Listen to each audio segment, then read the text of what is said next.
दोस्तों, अगर गरीबी की मार से जूझता इंसान उसी गरीबी को अपनी ताकत बनाकर दुनिया का सबसे बड़ा बॉक्सर मोहम्मद अली बन सकता है तो कुछ भी हो सकता है। अगर राजपाट त्याग कर राजा गौतम सिद्धार्थ बौद्ध धर्म की स्थापना कर सकते हैं तो कुछ भी हो सकता है। और अगर पोलियो से पीड़ित डॉक्टर सुरेश अडवाणी ऑन्कोलॉजी की दुनिया में महारत हासिल कर सकते हैं तो सच में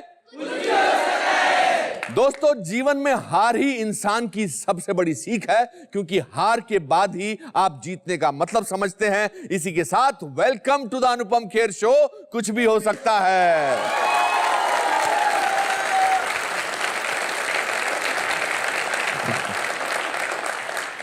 दोस्तों, इस बात से मुझे great scientist Thomas Alva Edison का एक वाक्य याद आता है।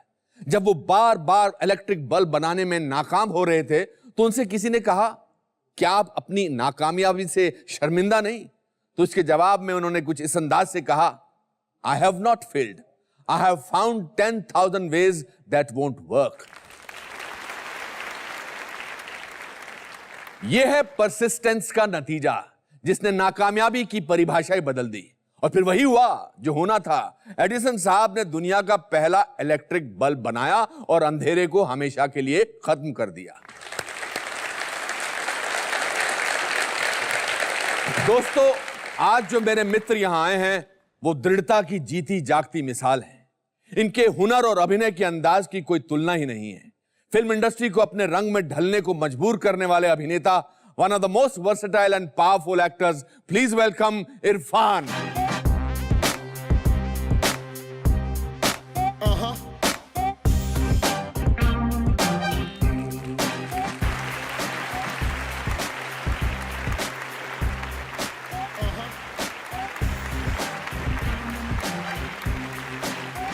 इरफान, आपको साहब बोलने का दिल कर रहा है। लाइफ अचीवमेंट अवार्ड देंगे आप मुझे आज? नहीं सर, बिल्कुल नहीं। लाइफ टाइम अचीवमेंट तो मैं नहीं लूंगा अभी 30 साल तक।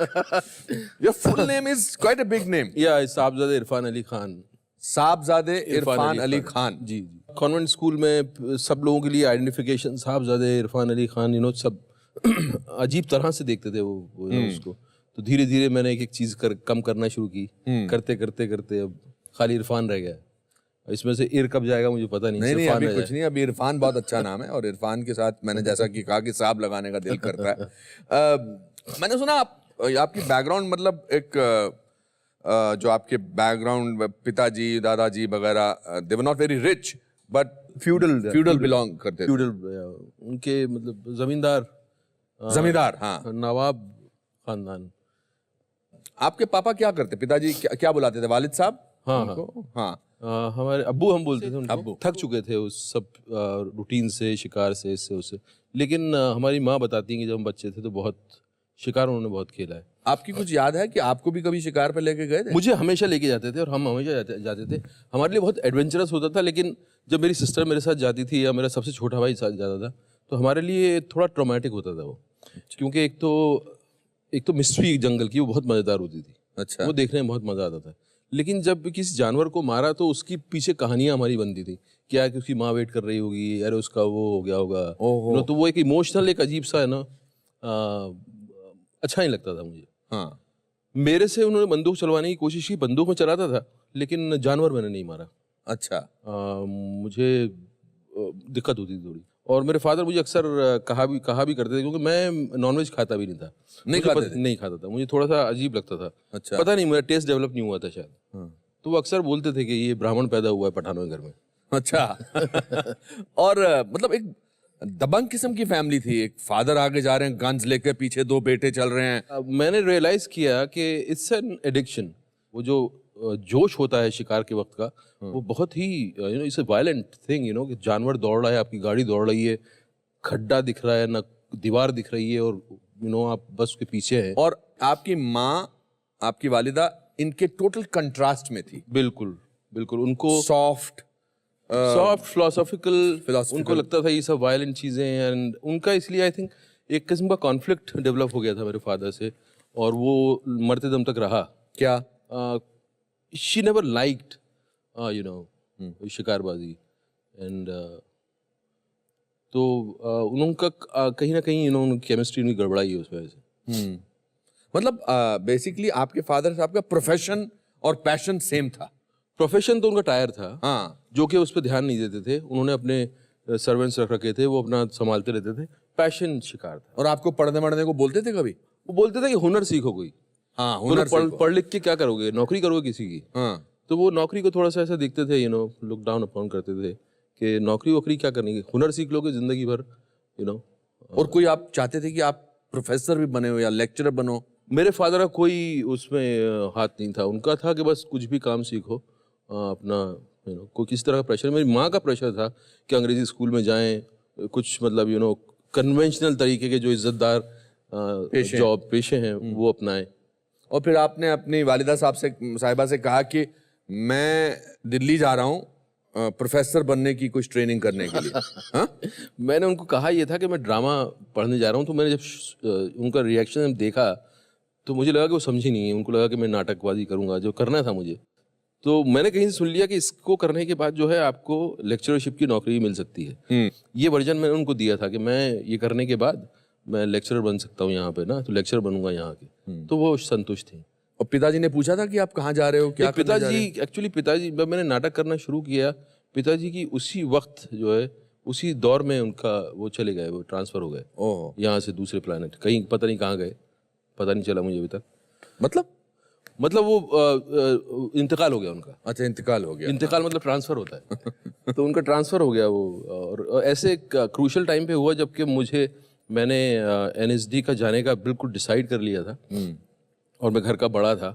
और सडनली उनका जब हुआ तो आपकी उम्र क्या थी उस समय जब आप? मेरी हुई होगी 19 साल या। और मैं डिसाइड किया और उनका हुआ। देन सबकी नज़रें मेरे पर कि अब ये संभालेगा घर। और मैं कह रहा हूँ कि ये कैसे होगा। मतलब मैंने पहली बार जिंदगी में मैंने जो एक मुहावरा है कि पैर तले से ज़मीन खिसक जाना, वो मैंने एक्सपीरियंस किया था। मुझे याद है जिस वक्त मेरे अंकल ने कहा कि वो बाथरूम के अंदर है, शायद कुछ हो गया उनको। तो मैं जिस स्पीड से भागा था मोहल्ले में डॉक्टर को लेने के लिए, मुझे लगता है कि शायद मैं किसी को भी पीछे छोड़ सकता था उस वक्त। कुछ भी उंगालता फानता मैं डॉक्टर के गया, डॉक्टर वहाँ नहीं मिला, फिर उसके घर गया। जब तक वापस डॉक्टर के साथ आया मैं वापस, तब तक उनको बाहर निकाल लिया गया था एंड ही वाज डेड।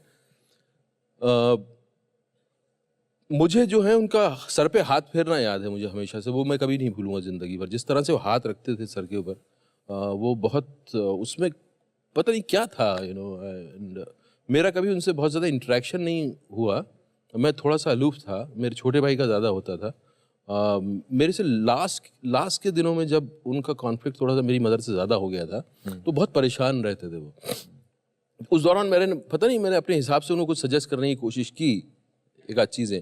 तो he was little more interactive with me, उनको मेरी बातें अच्छी लगती थी। अक्सर लोग पेरेंट्स ये बोलते हैं कि हमने तुम्हारे लिए ये किया, हमने तुम्हें ये फोर्स किया ताकि तुम ये बनो। लेकिन मुझे हमेशा अपने फादर का अच्छी यादें इसलिए हैं क्योंकि उन्होंने किसी चीज़ का उन्होंने फोर्स नहीं किया। उन्होंने हमें थोड़ा सा खुला छोड़ा था कि you choose. So that it was very comforting. क्या ये एक कारण था कि आप बहुत, अभी भी मुझे लगता है कि कुछ इंट्रोवर्ट हो आप? इंट्रोवर्ट होने का आई थिंक कुछ चीज़ें होती हैं जो कि आप बचपन से आपके साथ होती क्योंकि आपने कोई किसी कंपटीशन में आपको गाना गाना था, मैं स्कूल में गाना था और आप सारे उसके वर्ड्स भूल गए? नहीं, मुझे सब याद था, लेकिन मेरी जो आवाज़ निकली वो किसी ने सुनी नहीं। माइक मेरे यहाँ लगा हुआ तो भी नहीं पहुंची आवाज़, आवाज़ निकली नहीं बेसिकली। मुझे लगा मैं गा रहा हूँ, लेकिन वो आवाज़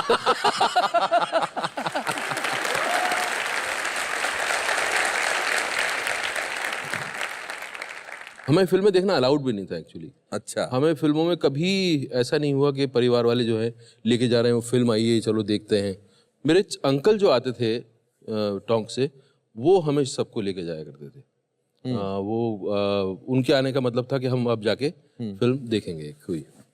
तो उन्होंने, मुझे याद है, धर्मा हमें दिखाई थी और भी कुछ कई फिल्में उन्होंने हमें दिखाई। और फिर पहले झटके में आपका एनएसडी में नेशनल स्कूल ऑफ ड्रामा में सिलेक्शन हो गया था? वो चमत्कार था वो, क्योंकि मैंने उतने नाटक भी नहीं क्योंकि मेरा नहीं हुआ था पहले झटके। नहीं हुआ था? नहीं। क्योंकि मेरे पास तो और कोई चॉइस नहीं बची थी। तो आप वहां तो वो कहते हैं कि 10 प्लेस की लिस्ट लेकर आओ, कुछ आप लिस्ट लेके गए थे, आप बनाई थी आपने? मैंने सब झूठी बनाई थी। मैंने झूठी बनाई थी? झूठी बनाई थी मैंने सिर्फ- नेशनल स्कूल ऑफ ड्रामा के महान टीचरों, सुन लो। बट उनको कुछ ना कुछ मेरा पसंद आया होगा। I think I'm sure. मेरे में इतनी ज्यादा सिंसियरिटी थी, इतनी ज्यादा ऑनेस्टी थी टू लर्न करके मैं क्या करूंगा वो भी मैंने झूठ बोला था। मैंने कहा नाटक करूंगा, जो कि मुझे नहीं करना था। आपने फिल्में करनी मुझे थी। फिल्में करनी थी। तो मेरे पास कोई चॉइस थी नहीं, मैं कहाँ जाके सीखूं। तो वो एनएसडी के किस्से सुन सुन के हमारा दिमाग खराब हुआ था कि यार ये एनएसडी क्या जगह है। हमें लगता था वहाँ कुछ जाएंगे और आपको कोई टैबलेट दे दी जाएगी और आप सडनली आप जो है एक एक्टर बन जाओगे, और उसी एक्सपेक्टेशन से गया था मैं। एंड आपकी अम्मी जान ने आपसे बोला कि भैया अगर तुम्हें इस लाइन में जाना तो पहले शादी कर लेना। उनको पता था कि मैं जिद्दी हूँ, मैं करूँगा जो मन में आ गया। तो उन्होंने कहा कुछ नहीं, तुम सिर्फ निकाह पढ़ लो यहाँ और फिर चले जाओ। तो वो मैं नहीं, क्योंकि उस वक्त मेरा इतना ज़्यादा मैं फोकस था कि मुझे लगता था कि अगर ये कर लिया तो मैं फिर जो है डाइवर्ट हो जाऊंगा। तो वो उन्होंने बहुत कोशिशें की, हर तरह की कोशिश की, मैं वो नहीं किया, मैंने मना कर दिया। ना। कमर्शियल फिल्मों के या फिल्मों के कौन आपके फेवरेट एक्टर हुआ करते उन दिनों? मुझे दिलीप कुमार साहब ने बहुत ज़्यादा इन्फ्लुएंस किया। उनका हाव भाव, उनका बिहेव करने का तरीका जो था, उनकी अदा और कुछ रियलिज्म उनका जो कि बहुत रिलेटेबल था। देन मिथुन चक्रवर्ती, क्योंकि उनकी कहीं से कहीं मुझे गलतफहमी थी कि मेरी सूरत उनसे मिलती है। मिथुन चक्रवर्ती तो उनकी जो मृग्या वगैरह जो फिल्म है, अच्छा, उसमें भी आपने ऐसी फिल्म ढूंढी जिसमें उनको नेशनल अवार्ड मिल चुका था? नहीं, क्योंकि वो फिल्म ही वो आई पहले टेलीविजन। हाँ। आपने, मैंने सुना आपने बाल भी सीधे करवा लिए बिल्कुल, थे? बाल सीधे करवाने की कोशिश तब तो होते नहीं थे। तो ड्रायर से जितने हो जाए वो घुंघरालू बाल। मुझे नहीं पता इसके बारे में। सॉरी, इस तरह की पुरानी मेमोरीज खत्म हो गई आपकी। नहीं सर, ऐसा कभी मौका नहीं था कि मैं ड्रायर के सामने वैसे बैठूं। और आपका ऐसा उस समय मानना था कि अच्छी शक्ल वाले भी जो हैं वो एक्टर बन सकते हैं? अच्छा। क्योंकि मुझे लगता था कि यार मेरी जैसी शक्ल का कोई आदमी आया है क्या इंडस्ट्री में, और मुझे कोई दिखता नहीं था। बाई चांस मिथुन साहब दिख गए। हालांकि मुझसे ज्यादा वो हैंडसम थे उनका, लेकिन मुझे लगता था कि ये बन सकते हैं, मैं भी कुछ कोशिश कर सकता हूँ। लेकिन उस तरफ मेरा कंफ्यूजन जरूर था, लेकिन उस तरफ मैं बहुत ज्यादा वैल्यू नहीं देता था उस बात को, क्योंकि जो मेरे अंदर ड्राइव था वो मुझे इतना पुल कर रहा था कि जो होगा देखा जाएगा। मैं काम ऐसा करूंगा कि लोग मजबूर हो जाएंगे। वो दिशा मुझे नसीर साहब ने दिखाई। एग्जैक्टली। हाँ, जब मैंने उनको देखा तो मैंने कहा यार ये क्या कर रहे हैं, ये तो रास्ता ऐसा है कि इसको तो आप एक्सप्लोर करते जाओ। और इस दौरान आपने ये भी सोचा था कि अगर कुछ नहीं फिल्मों में तो जहां जिस फिल्म में अमरीश पुरी साहब होंगे उसमें मुझे एक सेकंड विलन का रोल मिल ही जाएगा। हाँ है, उनके साथ खड़ा भी रहता मैं तो मैं अपने आप को धन्य समझता। जब मैं सीरियल कर रहा था, मैं इतना उकता चुका था सीरियल से, और मुझे सिनेमा करना था। मैं टेलीविजन के लिए आया नहीं था, टेलीविजन था नहीं तब, मैं सिनेमा करने आया था। तो मैं कहता कुछ भी रोल मिल जाए 1 मिनट का 2 मिनट का, मैं वेट करता था। बट मैं क्योंकि स्ट्रगल नहीं करता था लोगों के पास जाके, तो मैं वेट करता था। और हम जोक करते थे कई बार, शुद्धपा को बोलता था मैं कि पता है आज घई साहब का फोन आया था आज। अच्छा, ऐसे ही मतलब मजाक में। हाँ। That was like a dream यार, कि किसी दिन किसी डायरेक्टर का फोन आ जाए। वो कौन सा सीरियल था जिसमें किसी बड़े एस्टैब्लिश्ड एक्टर ने आप कुछ पुलिस इंस्पेक्टर बने थे और आपका कुछ हाथ कांप रहा था यार, बोला था अरे किसको लिया, इसको तो एक्टिंग आती नहीं। वो हम एक्चुअली स्कूल में थे, ड्रामा स्कूल में थे, और तब डीडी पे सीरियल्स भी नहीं, प्राइवेट चैनल शुरू हो गए थे। क्या था सीन उसमें, उन्होंने आपको क्या करना था? मुझे सिर्फ जाना था नॉक, मैं पुलिस वाला हूँ, एक दरवाजे पे मुझे नॉक करना था। पुराने किस्म का दरवाजा है और उसमें से ये जो क्रांतिकारी है वो बाहर निकलता है और मैं उस पर बंदूक तानता हूँ और मैं बोलता हूँ यू आर अंडर अरेस्ट। तो वो जब एक तो उनको देखते ही मैं चौंक गया, क्योंकि एकदम घुंघरालू, शैम्पू किए बाल, लाल लाल गाल एकदम, तो वो मैं आया तो मेरा हाथ थोड़ा सा ऐसा कांप रहा था। तो मुझे भी शर्म आई थोड़ी सी, और उन्होंने जिस तरह से रिएक्ट किया तो और मैं तो मतलब आपके सामने रिएक्ट किया? हाँ, उन्होंने कहा यार क्या है, क्या हटाओ इसको। और हटा दिए गए? नहीं, फिर क्यों, डायरेक्टर ने अब कास्ट कर लिया था, कहाँ दूसरे को कास्ट करेंगे, क्या करेंगे, तो But did you hate that person at that time? No, उस वक्त अपने आप को I felt bad about myself कि यार why I'm not a good actor। अच्छा, ऐसा कई बार हुआ। एक बार और हुआ था। एक बार उसी दौरान में एक सीरीज में हमें रोल मिला एक एपिसोड का, और कुछ 750 रुपये उन्होंने तय किए थे। शाम को जो पेमेंट की बात आई तो मैं बहुत खुश था कि अब 750 रुपये मिलेंगे। 350 रुपये उन्होंने दिए, चेक बनाया। मैंने कहा ये क्या? बोला नहीं, काम आपका बिल्कुल एकदम ठीक नहीं था, इसलिए आधा पैसे। उसने डिसाइड कर लिया कि काम ठीक नहीं था काम, तो? हाँ, अगर वो ऐसे बोलते कि हम नहीं दे रहे, हाँ। काम अच्छा था आपका, ये ले लो, तो मैं खुश होकर आया था। क्योंकि आपको बहुत उस वक्त आप जानना चाहते थे क्या आप जो कर रहे हो वो कैसा है। Correct. क्योंकि थिएटर कर रहे हो, आपको देख नहीं सकते अपने आप को, उस तरह के कैमरे नहीं है। आज तो कैमरे हैं, आप अपने आप को देख सकते हो। तो आप देख नहीं पाते थे, तो पूछते थे लोगों से, झगड़े होते थे कई बार अपना गर्लफ्रेंड से कि यार कैसा लगा तुम्हें? बोला नहीं अच्छा था। बोले तुम जैसे अच्छा बोल रहे हो लग नहीं रहा कि अच्छा था। बोले नहीं मैं बोल रही हूँ ना अच्छा था। अब पता से बोल रही हो? हाँ, तो बोल, लग क्यों नहीं रहा? तुम मीन कर रही हो कि वाकई अच्छा था? अरे यार अच्छा था यार। अब तुम अपसेट हो रही हो। तो अब ये चक्कर में बोला इसीलिए मैं नहीं बोलती। हाँ। अगर बोलूंगी तो तुम सह नहीं पाओगे। तो समझ में आ गया कि अच्छा नहीं था। ओह, फाइनली ये सेंटेंस बोला गया। हाँ, फाइनली ये सेंटेंस बोला तो गया। आपने अपने आप को चेंज किया है, गर्लफ्रेंड चेंज की?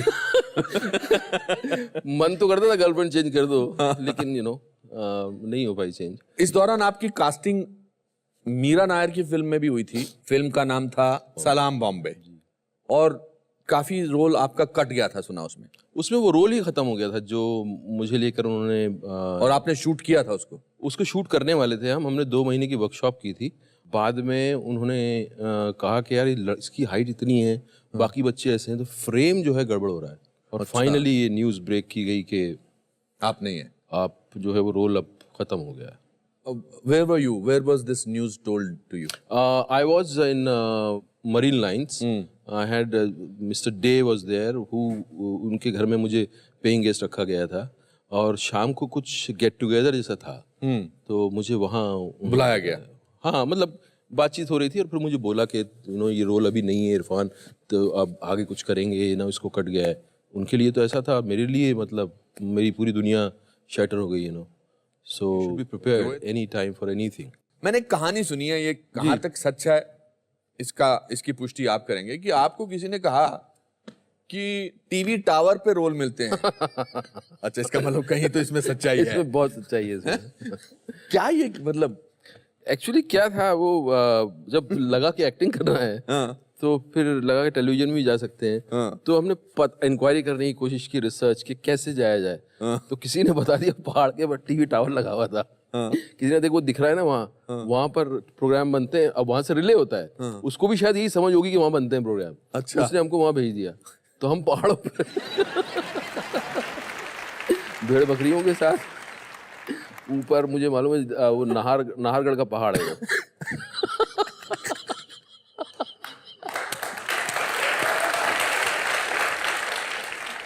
पहुंचे तो वहां कुछ भी नहीं है, वो तो टावर है, उसके आसपास से लोहे का तार लगा हुआ है, बस खत्म। ना कोई कमरा है। आप गए? हाँ बिल्कुल गए, विद माय कजन, और बातें करते हुए, और क्या बात करेंगे क्या करेंगे, साथ में एक कैमरा भी था। फोटो खींचते हुए। कुछ भी नहीं था वहाँ, तो वो कुछ नहीं था, तो हम वहाँ फिर बिजी हो गए। मेरा कजन बोलने लगा यहाँ खजाना है। अच्छा। बोला ये पुराने किले होते हैं, यहाँ खजाना होता है, तो चल खजाना ढूंढते हैं। तो हम फिर वहाँ भटक गए उसमें, खजाना ढूंढने में, दिन वापस आ गए। तो ऐसा। क्या बात है, मानना पड़ेगा, मासूमियत की इंतहा है। You did Chanakya and Bharat एक खोज, बट आप उकता गए थे। हाँ, मतलब वो तो सिर्फ कि गाड़ी चलती रहे, आप मतलब जो है आपको ऐसी स्टोरीज ना बने आपके साथ कि हमने रेलवे स्टेशन पे बैठ के चने खा के रातें गुजारी हैं, वो सब ना करना पड़े। तो उसके लिए जहाँ भी जैसा भी रोल मिलता था आप करने चले जाते थे। और फिर एक 10-11 साल का एक लंबा वक्फा जी, टेलीविजन, जहाँ कुछ नहीं हुआ जी, ऑलमोस्ट। टेलीविजन चलता रहा बस। हाँ, टेलीविजन चल रहा था, मगर कोई फिल्म नहीं आ रही। नहीं। व्हाट वाज द क्रिटिसिज्म आपको मिलता था कि हम फिल्मों में क्यों नहीं काम देंगे आपको, क्या प्रॉब्लम है? सीरियल में भी मिलता था। अच्छा। जो बनेगी अपनी बात, जो मेरा सबसे ज्यादा पॉपुलर सीरियल था, तब आप ज्यादा सेंसिटिव होते हो इन सारे कमेंट्स को लेकर। यार ये आ गया, ये एपिसोड लंबा कर देगा। क्यों आप पॉज लेते थे? क्योंकि आप डायलॉग टू डायलॉग नहीं बोलना चाहते, आप बिहेव करना चाह रहे हो, आप एक्सप्लोर करना चाह रहे हो। अरे यार ये एपिसोड लंबा कर देगा, तारीफ भी करते थे, बट इस तरह का क्रिटिसिज्म। और फिर एक फिल्म आई वॉरियर जी, आसिफ कपाड़िया की जी। वो कैसे मिली आपको? वो मुझे बस किस्मत से मिली। वो मुझे याद है उसमें घोड़े पर आपका एक शॉट था बहुत ही काफी, और यू हैड लॉन्ग हेयर। हाँ, एंड वो शॉट भी अपने आप में मुझे आज तक याद है उसका, उसकी जो इंटेंसिटी थी। घोड़े को मैंने रोकने की कोशिश की, साला घोड़ा रुक के नहीं दे रहा था, क्योंकि आग से निकला था घोड़ा ना। हाँ। उसे कट बोलो तो रुकता, साला रुकता नहीं, अदरवाइज कितना पुचकारो रुक जा कुछ नहीं सुनता वो। कट बोलो रुक जाएगा। शूटिंग के घोड़े ऐसे ही होते हैं। चाणक्य में हमें बगैर जीन के बिठा दिया, सेटल नहीं है, बिठा दिया। अब आप एक्सप्रेशन दे रहे हो वैसे, और घोड़ा ऐसे हुआ है।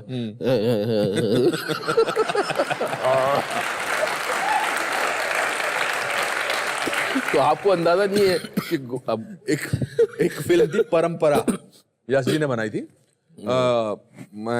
मेरे आमिर खान के साथ मेरा वो भतीजा था, मैं उसका कुछ मामा था, ऐसा कुछ था, ऐसा कैरेक्टर, और घोड़े की दौड़ थी। और यश जी ने मुझे पूछा तो घोड़ा चला दिया। मैंने कहा अभी कौन, मैं 50-50 शिफ्टें करता था, 2 घंटे के लिए यहाँ जाता था। मैंने कहा हाँ करा लूंगा सर, मैं कर लूंगा। तो जहां तक तो घोड़े पर बैठने तक का सवाल था, वहां तो ऐसा लगा कि ये जॉकी है। और आमिर खान भी थोड़ा डर रहा था कि मतलब ऐसा थोड़ा, मैं ऐसे बैठा और ऐसा लगा यश जी मुझे कहते उन्होंने ऐसे किया ना, तो मुझे लगा मैंने गलती से इनको ऐसे करते, मेरे को तो आता है। तो टीनू वर्मा उसके, और टीनू वर्मा की जो चिल्लाहट होती थी वो गोली से ज्यादा ताकतवर होती थी। कमाल किया। और उन्होंने घोड़े के कान में बोला action.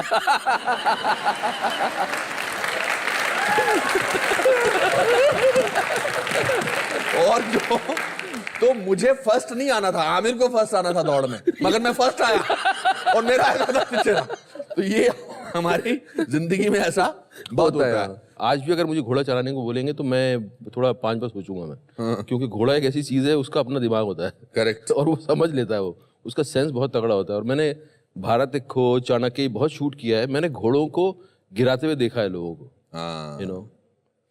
So you Asif Kapadia की फिल्म से you got a certain kind of an international recognition. Asif Kapadia, उससे बड़ी बात जो हुई, वो तो एक्सपेक्ट कर रहा था कि मैं इंटरनेशनल रिकग्निशन मिलेगा। सबसे बड़ी बात जो हुई आसिफ की फिल्म के साथ, एक्टिंग में इंटरेस्ट दोबारा जागृत हुआ। और जिस जो वो उस दौर में चला गया था, और जो सपना में देख के आया था, आप जैसे लोगों को देखा था स्क्रीन पे, और मुझे लगा था कि यार एक जादू होता है, कैसे वो क्रिएट होता है, वो सब कभी टेलीविजन में हो नहीं पाया। वो टुकड़ों टुकड़ों में होता था। उसका उसका आभास उस तरह से आपको कभी हुआ नहीं। तो आसिफ की फिल्म क्योंकि लगातार थी, 3 महीना में, पौने 3 महीने शूट करना था, एंड आप एक ही कहानी को जी रहे थे, एक ही कैरेक्टर आप जी रहे थे। तो उसका जो एक्सपीरियंस हुआ वो धीरे धीरे जैसे ग्रो करना शुरू हुआ, वो कहानी जैसे ग्रो करना शुरू हुई, मुझे लगा कि ये this is what I wanted from acting. उसने मेरी जिंदगी का धारा बदल दी। और इस दौरान बॉम्बे के कौन से ऐसे डायरेक्टर थे आप जिनके साथ आप काम करना चाहते थे मगर काम नहीं मिल रहा था? शशिलाल नायर एक डायरेक्टर थे जो थोड़ी नए किस्म की फिल्म, जो नाना के साथ बनाते थे, अंगार वगैरह। फिर रामू आ गए थे। मगर you never decided to meet somebody like Yash Chopra, Subhash Ghai. वो आपको अंदाजा था कि इन फिल्मों में आपकी जगह नहीं है। मिलने जाने में मुझे थोड़ी सी दिक्कत होती थी, क्योंकि उससे ना क्योंकि मैं बोलने में बहुत अच्छा नहीं था। मैं अपना कोई इम्प्रेशन बनाऊं या किसी को इम्प्रेस करूं उसमें मैं बहुत अच्छा नहीं था। जब भी मैं जाता था, सोशल स्किल्स अच्छे नहीं थे। नहीं, तो मैं नुकसान करके आता था अपना। अच्छा। तो अगर मैं आपसे मिलने आया हूँ तो आपका मेरे बारे में कोई इंप्रेशन होगा, आपको लगता होगा ठीक ठाक एक्टर है। अगर मिल के जाऊंगा तो आप ही बोलोगे इसको कभी काम नहीं दूंगा मैं। क्योंकि मुझे, और आपने इसको सुधारने की भी कोशिश नहीं की? सुधारे कैसे? आदमी जैसा बना हुआ है वैसा बना हुआ है। जो काम ढूंढ रहे हैं, क्योंकि आपको बहुत ज्यादा ध्यान उस पर है कि आप अपना काम को सुधारो। और फिर आपने विशाल भारद्वाज की मकबूल मकबूल, हाँ। उसके बाद एक सिलसिला फिल्मों का बढ़ता चला गया। उसमें थोड़ा वक्त लगा क्योंकि उस वक्त वो दौर शुरू नहीं हुआ था, उतने बहुत सारे डायरेक्टर उस तरह के थे नहीं। आज जैसे माहौल बन गया है, हर बहुत सारे डायरेक्टर हैं जो अलग तरह से कमर्शियल सिनेमा को डिफाइन करने की कोशिश कर रहे हैं। उस वक्त कम थे ऐसे। तो बट वो मेरे लिए माइलस्टोन है। उसने मुझे पहली बार एक लव स्टोरी करने का मौका दिया। हालांकि वो उस तरह की रोमांटिक उस तरह की नहीं थी, बट उसने मुझे एक लव स्टोरी जीने का मौका दिया, जो कमाल का एक्सपीरियंस था। मगर you did another film called सहर। हासिल हासिल उसके पहले की थी मैंने। हासिल मकबूल से पहले की थी, बहुत अच्छी फिल्म थी। वो ही देख के उन्होंने, विशाल साहब ने मुझे कास्ट किया।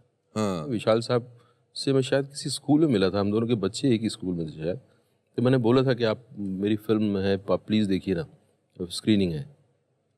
तो उन्होंने देखा एंड देन उनका कुछ फ़ोन नहीं आया। मैं वेट करता रहा। फिर नेक्स्ट डे मैंने फ़ोन किया तो उन्होंने कहा कि यार मैं तो करने ही वाला था फ़ोन। अच्छा। हाँ, मैं तुम्हें करने ही वाला था इरफान। और उन्होंने बोला मैं मैकबेथ बना रहा हूँ। पहला सवाल मैंने उनसे पूछा कि आप मैकबेथ बना रहे हैं, आप उसके गिल्ट को कैसे आपने अडेप्ट किया?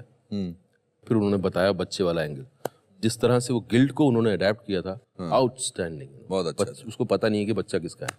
और फिर नेमसेक हुई। नेमसेक।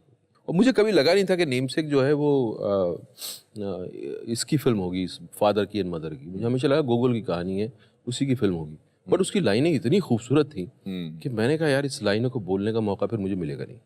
और उसके बाद एक सिलसिला, इंटरेस्टिंग उसके बाद फिर सिलसिला शुरू हुआ। अब इस समय आप जिंदगी के एक खुशहाल मोड़ पर हैं हर तरफ से, या कोई? मुझे जिंदगी तो अपने चैलेंजेस रखती है हमेशा। मुझे काम को लेकर बहुत मजा आ रहा है। और यही दिन देखने के लिए मैं शायद एक्टर बना था जहाँ के मुझे अपने किस्म की कहानियाँ चुनने को मिले और जहाँ मुझे अपने किस्म का काम करने को मिले। कई बार आप एज एन एक्टर बहुत इनसिक्योर होते हैं, ज्योतिषियों को के पास भी जाते हैं। तो मेरा सबसे बड़ा सवाल यही होता है, सब लोग मतलब अरे आप तो एस्टेब्लिश है, अरे आप तो, मेरा सवाल उनसे यही होता था कि वो टाइम कब आएगा जब मुझे अपने तरह का काम करने का मौका मिलेगा जो मैं करना चाहता हूँ। अभी तो मैं दूसरे आदमी की कहानी सुना रहा हूँ, अभी तो मैं मतलब उसका कन्विक्शन है, उसमें मैं किसी तरह से फिट इन होने की कोशिश कर रहा हूँ, बट मेरे अपना जो एक्सप्रेशन है, मेरी अपनी जो रिफ्लेक्शन है जिंदगी का, वो कब ऐसे रोल आएंगे जिसमें मैं अपने आप को एक्सप्रेस कर पाऊंगा। तो that was my weight, that was a kind of seeking for me. One of my most favorite films of recent times is Pan Singh Tomar. I think script-wise, direction-wise, but the performance, it काफी दिनों तक haunt करती है वो performance. आपका source मैंने सुना है, was the source of that actor or the character from your father? Yeah, it was. It was. There are some roles which needs a kind of model in front of you. So I couldn't find anybody, but there were kind of images, my father's images, and that really helped me because the way he used to carry himself, I think वहाँ से काफी कुछ, even उनका the way he used to walk, his attire, his वो बहुत remind कराया मुझे अपने फादर। मेरी बड़े अजीब इत्तेफाक हुए कि जैसे मेरी नानी से बहुत ज़बरदस्त लगाव था मेरा। मेरी माँ से हमेशा जब मेरा कुछ अनबन रहता था, अनबन लाइक हम हमेशा कुछ खिटपिट चलता था। I used to always seek her attention, किसी दिन मुझे एक्नॉलेजमेंट मिलेगा उनसे। वो कभी नहीं होता, मेरी नानी से मिलता था। अच्छा। वो आती थी कभी कभी तो बोलती थी कि यार तू इस बच्चे का पता नहीं क्या करेगी, मैं इसको ले जा रही हूँ। एंड देन मैं उनके पास चला रहता था वहाँ, बिल्कुल पीसफुल अपना मुझे अपना कमरबंद भी बांधना नहीं आता था, नाड़ा भी बांधना नहीं आता था तब। बट मुझे याद है वो दिन। मैंने एक दिन जब मैं नेमसेक शूट कर रहा था तो सडनली मेरे नज़र दीवार पे गई और दीवार पे मेरे फोटोग्राफ्स लगे हुए थे मेरी फैमिली के, उसमें मेरी नानी थी। अच्छा। हाँ, एंड मैंने कहा यार ये कहाँ गई, देखो न्यूयॉर्क, एंड तब तक उनकी डेथ हो चुकी थी। सडनली कुछ एकदम आई स्टार्ट क्राइंग, मैंने कहा यार देखो कहाँ पीछे आ गई यहाँ तक, न्यूयॉर्क तक। तो एक हिसाब से आप ये कह सकते हैं कि पान सिंह तोमर जो आपकी जिंदगी का एक बहुत ही खूबसूरत कैरेक्टर आपने पोर्ट्रे किया, is that somehow your way of giving a tribute to your father? My father, या I could relive my father through that film. And मेरा फादर के साथ बहुत जैसे उनकी डेथ के बाद कई सालों तक, 10-12 साल तक, मतलब उनका जब भी ख्याल आता था तो कुछ अंदर हिल जाता था एकदम, क्योंकि लगता अरे नहीं है, अरे नहीं है, मतलब यकीन आने में कई साल लग गए। मुझे याद है NSD हम चले गए थे, NSD के बाद कहीं कोई सीरीज में शूट कर रहा था, जंगल में था वो, और सडनली मुझे एक हिरन दौड़ता हुआ दिखा तो मुझे लगा मेरे फादर मेरे पास बैठे हुए एकदम, सो वो इतना गहरा जुड़ाव था मेरा उनसे कि वो थोड़ा टाइम लगा उसको धीरे धीरे एक्सेप्ट करने में। आपकी मदर ने आपकी कोई फिल्म देखी है? मदर ने देखी कई फिल्में। मेरे पान सिंह उनको बहुत अच्छी लगी थी। नेमसेक उन्होंने देखी थी, यहाँ बॉम्बे में देखी थी, बट नेमसेक देख के उनको थोड़ा अजीब लगा। प्रीमियर था, काफ़ी लोग आए थे इंडस्ट्री के, तो मैंने पूछा कैसी लगी आपको? हाँ हाँ हाँ हाँ हाँ हाँ, कि बताओ सही कैसी लगी? तेरा डायरेक्टर का है, डायरेक्टर का है। मैंने कहा मीरा नायर है, वहाँ खड़ी हुई वो उधर। बोला उसको, बुला इधर बुला। मैंने कहा क्यों बुलाऊँ, क्या क्यों बुलाऊँ, क्या किया उसने? निशाद के उसको मेरा बच्चा ही मारने को मिला था फिल्म के अंदर। वो माँ के जज्बात से बाहर नहीं निकल सकी। बोली मैं उससे पूछूंगी, बुला उसको, बुला इधर। मैंने कहा रहने दो आप। तो मैंने मीरा को जाके बोला, मैंने कहा ऐसा बोल रही है वो, तो मीरा हंसी बहुत। आपके वीकर मोमेंट्स में आपकी स्ट्रेंथ कौन है? मेरे बच्चे, आपके बच्चे। उनका सोच के अच्छा लगता है, बट रियलिटी जिंदगी की ये है कि you can not depend on anybody emotionally. It's only you can help yourself, nobody else can. Success कितनी इंपॉर्टेंट है आपके लिए? एक्नॉलेजमेंट या सक्सेस इंपॉर्टेंट है। मैंने बहुत गुमनाम जिंदगी गुजारी है और मुझे एक्नॉलेजमेंट बहुत अजीज है। अब आप टोंक पे जाते हैं तो अब टोंक जो है वो आपके नाम से जाना जाता है कि ये हाँ इरफान खान यहाँ के हैं। जी जी। You feel good about it? Obviously I feel good about it, but I can't have a normal life there, but I feel nice about it. कभी कभी आप के बारे में you think you can be confused as an arrogant person? Yeah, my silence. This also, I realized because मैं कम बोलता था, तो अलग अलग लोगों के अलग अलग परसेप्शन होते थे। कुछ लोगों को लगता था कि ये एरोगेंट है, कुछ लोगों को लगता है कि हमारा मजाक बना रहा है, मजाक उड़ा रहा है, मजाक बना रहा है, जबकि मैं खुद मजाक का पात्र था actually, and I think there is nothing in our hand. और कुछ बातें हमें जैसे बचपन में बोली गई हैं वो हमारे खून में रच बस गई हैं। मेरी माँ अक्सर बोलती थी, कह रही कैसे चल रहा है, कैसे चल रहा है, जमीन बद्दुआ देगी तुझे। मैंने जमीन बद्दुआ देगी, मेरा पत्थर है ये, मट्टी है। बोला जिंदा है वो। वाह। एंड देन अब मुझे लगता है कि यार ये क्या बात थी। अब उन्होंने सोची नहीं होगी, उन्होंने भी कहीं से ली होगी, लेकिन इस बात में कितना बड़ा सत्य छुपा हुआ है कि ये प्लैनेट जो है जिंदा है और हम उसके पात्र हैं, हम उसके अंग हैं। और तो कुछ ऐसी चीजें हैं जो कि आपके अंदर रह गई हैं, जो आपकी सेंसिबिलिटी कहीं ना कहीं शेप अप करती रहती हैं और जो जिंदा रहती हैं। पता नहीं आपने शायद गौर किया कि नहीं किया, मगर मैंने इस बातचीत के दौरान दो चीजें गौर में मेरे आई। एक तो आपने कहा कि मेरी माँ से हमेशा खिटपिट रहती थी, मगर आपने इतनी सारी बातें अपने माँ की कही जो उन्होंने कही थी और आपको याद रही हैं। जी बिल्कुल। So unknowingly I think your major teacher has been your mother. Right, teacher has been my mother. और जो आपके हीरो थे वो फादर, वो आपके फादर थे। जी सही बात। हाँ, नेशनल स्कूल ड्रामा में जाना, वो जो मेरा एडमिशन हुआ वो मेरे लिए सबसे बड़ा सरप्राइज था। ये हो गया तो फिर कुछ भी हो सकता है। कुछ भी हो सकता है, अब मैं कुछ भी कर सकता हूँ। कुछ भी। वो मोमेंट वाकई ऐसा था कि मैं जिस वक्त मैं अपना बिस्तर बंद होल डोल बांध के रिक्शा में बैठ के जयपुर से निकल रहा था, तो मुझे लगता था मैं कुछ भी कर सकता हूँ। उमंगों भरी उम्र है, पूरे आलम को फतेह करने की ख्वाब देखने की उम्र है। तो बिल्कुल वैसे मैं भी 19 साल का था। तुगलक का डायलॉग है। हाँ? वाह वाह।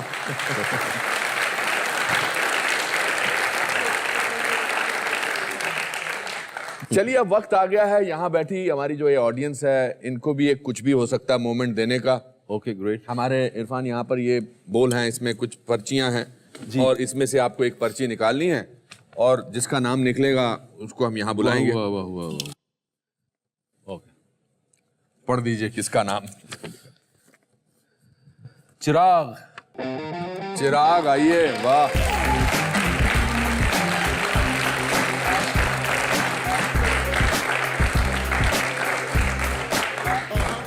चिराग बेटा क्या हाल है? कैसे हैं आप चिराग साहब? बैठिए। कंग्रेचुलेशंस। चिराग जी सर। कुछ भी हो सकता है? कुछ भी हो सकता है। क्या करते हो? सो मैं एक असिस्टेंट डायरेक्टर हूँ। किसको असिस्ट करते हो? मैं टीवी सीरियल करता हूँ सर। अच्छा, जी। कितने महीने हो गए बॉम्बे में? सर 2 साल हो गए। 2 साल हो गए। जी। क्या सवाल पूछना चाहते हो आप इरफान से? मेरा सवाल है इरफान भाई से कि आपको शोले फिल्म ऑफर होती है अगर उस टाइम पे, तो आप कौन सा कैरेक्टर करते हो और क्यों? बच्चन साहब का। क्यों सर? क्योंकि वो उसमें कुछ मैजिक है, कुछ स्टाइल है इसमें एक और वो कुछ छोड़ जाता है, कुछ पैथोस छोड़ के जाता है वो। You will not want to do Gabbar?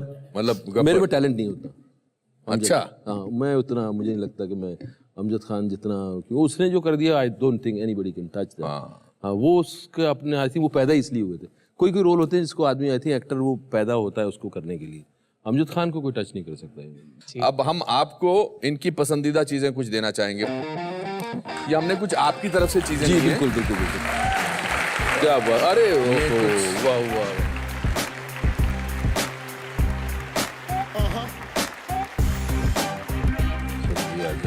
चलिए, और आपका सेल्फी मोमेंट।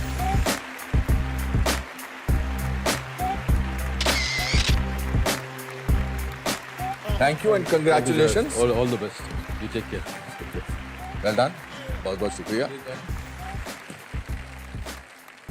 चलिए इरफान, बहुत अच्छा लगा आपसे बात करके। इनफैक्ट मैंने आपको जाना पहली बार। हम एक दूसरे को बहुत सालों से जानते हैं और बहुत बार मिले भी हैं, कुछ मोहब्बत की बातें हुई हैं, कुछ तकरार भी हुई थी एक बार, बट एक म्यूचुअल अप्रिसिएशन हमेशा रही है। But today I think as a person I have greater respect for you. As an actor, the world recognizes your talent. International cinema में, हिंदुस्तानी सिनेमा में भगवान आपको और तरक्की दे।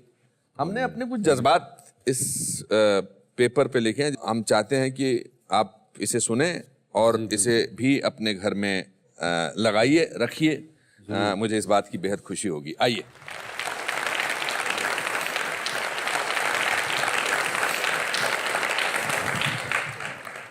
हिंदुस्तानी सिनेमा जगत की अनूठी अस्मिता इरफान, आपको हमारा आदाब। आप एक अतुलनीय शख्सियत हैं। आपकी नायाब कला और शिल्प का अनुभव एक अद्भुत एहसास है। अभिनय की कला को एक विचित्र शैली प्रदान कर आपने एक नई सोच को जन्म दिया है। आपकी कड़ी मेहनत और दृढ़ता हर पीढ़ी के लिए एक प्रेरणा है। अपने अपरंपरागत अंदाज से आप हमें यूं ही मनोरंजन प्रदान करते रहें, यही हमारा आपसे निवेदन है। Anupam Kher. Oh, thank you so much. Thank you so much. Thank you so much. Thank you.